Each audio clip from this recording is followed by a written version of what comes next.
Prominent Republican running for the Florida governor's office made a stop in Central Florida today. Congressman Byron Donalds took questions from voters out in DeLand.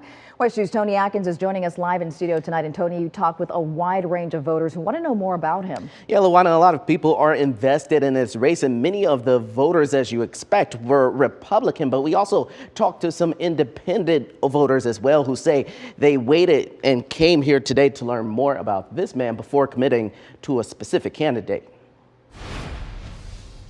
Government becomes, do they feel they're being... Saturday, voters heard from Congressman Byron Donalds, a nationally known Republican with his eyes set on Tallahassee. He wants to succeed Governor Ron DeSantis, who cannot run again because of term limits in Florida. We're concerned about what's going on in the state and as well as in the country.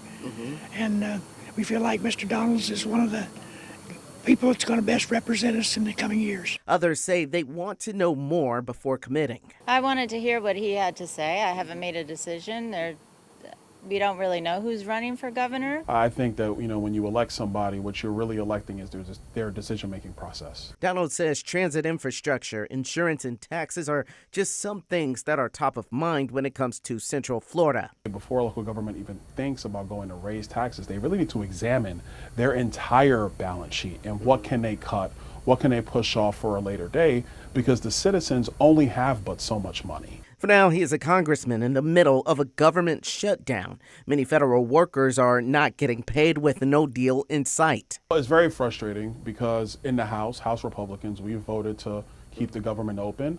Our House Democratic colleagues voted to shut down the government. Donald's in line with his party saying they cannot fund health care for non-citizens. Democrats I spoke with say many Americans could lose access to health care under the Republican deal. It's about the health care of our people. And working class people are paying more than they ever had for everything. Housing, groceries, gas, everything. And now, on top of everything, we're going to add insult to injury and charge them double, if not 300% for their health care? Why? To give billionaires a tax cut?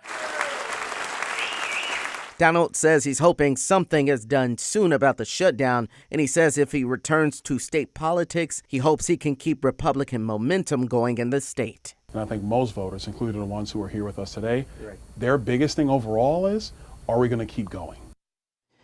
And voters told me they're excited about this election in 2026. They say they look forward to seeing the rest of the field take shape in the months to come.